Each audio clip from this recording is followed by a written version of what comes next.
ನೀವು ಕೂಡ ಮೀಡಿಯಾದವರು ಕೂಡ ಇಲ್ಲೇ ಪಕ್ಕದಲ್ಲೇ ಇದ್ದೀರಿ. ಸೊ ವಿತಿನ್ ಒಂದು 100-200 ಮೀಟ್ರಲ್ಲೇ ನಾವೆಲ್ಲ ಒಟ್ಟಿಗೆ ಇದ್ದೇವೆ. ಸೊ ಎಲ್ಲರೂ ಸೇರಿ ಒಟ್ಟಿಗೆ ಕೆಲಸ ಮಾಡಬೇಕು.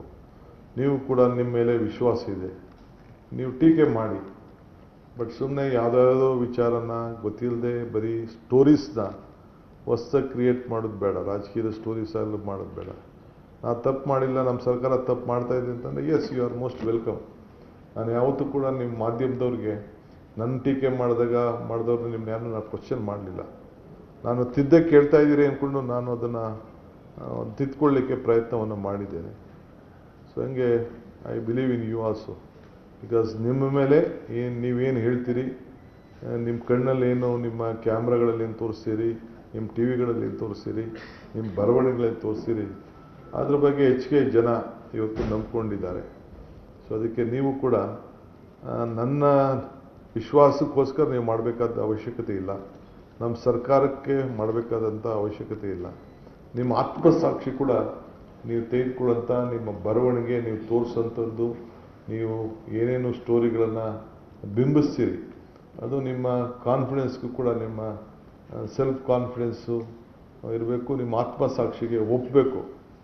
ಆ ರೀತಿ ತಾವೆಲ್ಲ ಸೇರಿ ಮಾಡಬೇಕು ಅಂಥೇಳಿ ತಮ್ಮೆಲ್ಲರೂ ಕೂಡ ಪ್ರಾರ್ಥನೆ ಮಾಡ್ತೀನಿ. ಸೊ ಎಲ್ಲ ಜಾತಿ, ಎಲ್ಲ ವರ್ಗದ ಜನರ ಸಹಬಾಳ್ವದಲ್ಲಿ ತೆಗೆದುಕೊಂಡು ಹೋಗ್ಲಿಕ್ಕೆ ಅದ್ರ ಮೇಲೆ ನಂಬಿಕೆ ಇರೋನು.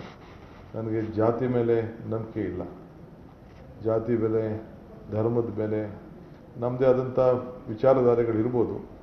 ಆದರೆ ನನಗೆ ಮಾನವಕ್ಕೆ ನಾನು ನಮ್ಮದೇ ಆದಂಥ ಸಿದ್ಧಾಂತ ಇದೆ, ಮಾನವೀಯತೆ, ಹ್ಯುಮ್ಯಾನಿಟಿ.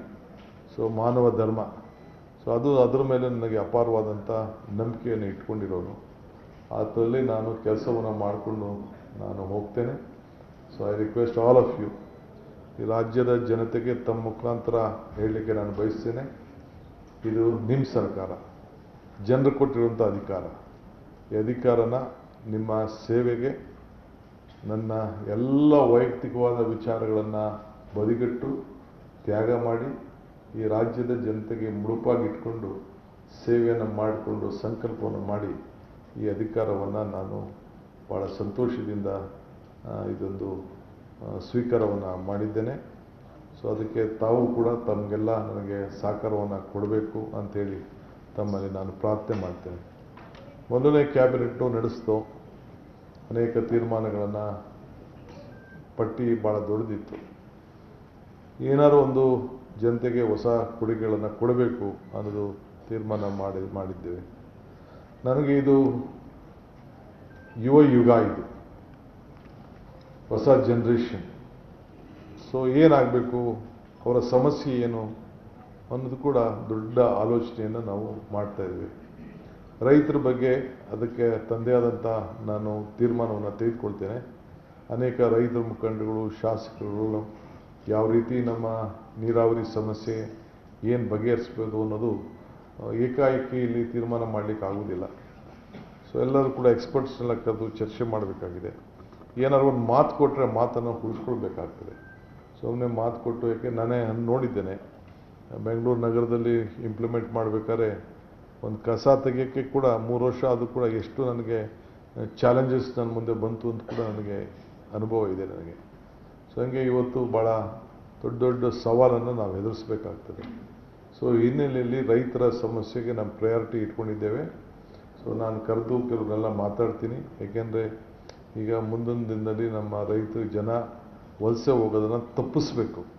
ಹಳ್ಳಿಯಿಂದ ಬೆಂಗಳೂರು ನಗರಗಳಿಗೆ ಉದ್ಯೋಗಕ್ಕೋಸ್ಕರ ಬರುವಂಥವ್ರು. ಸೊ ಅಗ್ರಿಕಲ್ಚರು, ಹಾರ್ಟಿಕಲ್ಚರು, ಫ್ಲಾರಿಕಲ್ಚರು, ಸಿರಿಕಲ್ಚರು, ಇವೆಲ್ಲ ಏನಿದೆ, ಸಿಲ್ಕು, ಮಿಲ್ಕು, ಇವೆಲ್ಲ ಇದು ಡಿಗ್ರೇಡ್ ಅನ್ನೋದು ಭಾವನೆ ನಮ್ಮ ಯಾವ ರೈತರಿಗೂ ಬರಬಾರ್ದು. ಅವನಿಗೆ ಆತ್ಮವಿಶ್ವಾಸ ಮೂಡಿಸ್ಬೇಕು. ಅದಕ್ಕೆ ಅನೇಕ ಸಲಹೆಗಳನ್ನು ನಿಮ್ಮ ಹತ್ರನೂ ಕೂಡ ಕೇಳ್ತೇನೆ, ಚರ್ಚೆ ಮಾಡ್ತೇನೆ.